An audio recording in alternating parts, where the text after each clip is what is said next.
राही शर्मा, आप देख रहे हैं एजीटीवी। अखिल भारतीय अखाड़ा परिषद के अध्यक्ष महेंद्र नरेंद्र गिरी की सोमवार को संदिग्ध हालत में मौत हो गई। प्रयागराज के बागंबरी मठ में उनकी लाश फांसी के फंदे से लटकी मिली है। सूचना पाकर मौके पर पहुंची पुलिस ने पूरे इलाके को सील कर दिया है। फॉरेंसिक टीम ने मौका मुआयना किया है।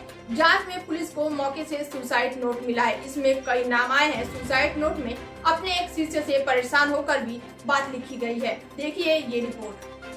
हम लोगों को प्रथम दृष्टया जो लग रहा है कि ये आत्महत्या है और उनका सुसाइड नोट भी मिला है, जिसमें उन्होंने पूरी बात अपने आश्रम के बारे में क्या करना है, एक तरह से अपना वसीयतनामा लिखा है। और ये दुखद है। हम आप सभी से विनम्र अनुरोध करते हैं कि शांति बनाएं। एक जो हमारे प्रयाग की शान थे, पूरे भारत के अखाड़ा परिषद के अध्यक्ष थे, उनकी दुखद मृत्यु हुई है। हमें इन्वेस्टिगेशन हम कर रहे हैं और जो होगा आगे हम विवेचना से जो होगा हम आगे की कार्रवाई करेंगे। और इस संकट की घड़ी में मैं सभी से अनुरोध करता हूं कि आप लोग शांति बनाएं और महाराज का जो हम लोगों को लीगल कार्रवाई उसे करने में सहयोग करें। तो सुसाइड नोट में क्या लिखा था? जिस सुसाइड नोट में उन्होंने पूरा अपना वसीयत की तरह लिखा है कि वो किसको क्या देंगे, कैसे क्या करेंगे, किसका ध्यान रखना, हमारे शिष्यों का ध्यान रखना, ये सारी बातें उन्होंने लिखी है। कोई संदेह जताया है? कोई उन्होंने अखाड़ा परिषद के अध्यक्ष महेंद्र नरेंद्र गिरी की संदिग्ध मौत कई सवाल छोड़कर गई है। उनका कमरा अंदर से बंद था, शव फंदे से लटका हुआ था। उनके कमरे में एक सुसाइड नोट मिला है, जिसमें एक शिष्य की चर्चा है। माना जा रहा है कि वो शिष्य से परेशान थे। प्रयागराज पुलिस इसकी जांच कर रही है। इसी बीच कई संतों ने इसे पूरे केस की मांग की है और इसे साजिश बताया है और इसकी जांच की मांग की है। अखाड़ा परिषद के अध्यक्ष स्वामी चक्रपाणी ने ट्वीट कर कहा कि महेंद्र नरेंद्र गिरी की मौत की जांच हो, यह सनातन धर्म की अपूर्ण क्षति है। वहीं नासिक मठ के महामंडलेश्वर स्वामी संविदानंद ने सरस्वती ने कहा है कि निश्चित रूप से संदिग्ध घटना है और इसकी साजिश की गई है। उन्होंने कहा कि उन्हें कोरोना भी हुआ था, लेकिन वो इस बीमारी से बाहर निकले थे। यह निश्चित रूप से एक षड्यंत्र है। उन्होंने कहा कि उन्हें विश्वास है कि पुलिस इस केस की परत खोलेगी और सच्चाई को सामने लाएगी।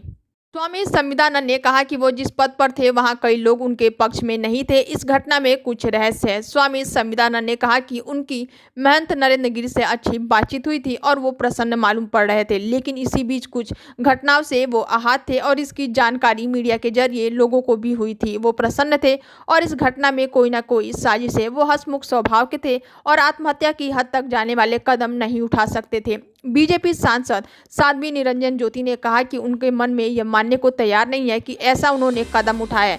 निरंजन ज्योति ने कहा कि वो आत्महत्या नहीं कर सकते। पुलिस जांच के बाद ही इस बारे में कुछ कहा जा सकता है, लेकिन वो आत्महत्या नहीं कर सकते। आम आदमी पार्टी के सांसद संजय सिंह ने इस मामले की सीबीआई जांच की मांग की है। उन्होंने ट्वीट कर कहा कि अखिल भारतीय अखाड़ा परिषद के अध्यक्ष पूज्य नरेंद्र गिरी के संदिग्ध परिस्थिति मौत की खबर सुनकर वो बेहद आहत हैं। संजय सिंह ने कहा कि इस सरकार में ना आम आदमी सुरक्षित है और ना साधु संत। इस मामले की सीबीआई जांच कराई जाए। समाजवादी पार्टी के अध्यक्ष अखिलेश यादव ने उनके निधन पर दुख जताया। उन्होंने कहा कि ईश्वर पुण्य आत्मा को अपने श्री चरणों में स्थान व उनके अनुयायियों को यह दुख सहने की शक्ति प्रदान करें।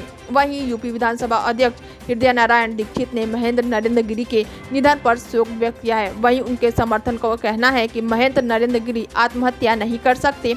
इस मामले में सीबीआई जांच की मांग भी की जा रही है।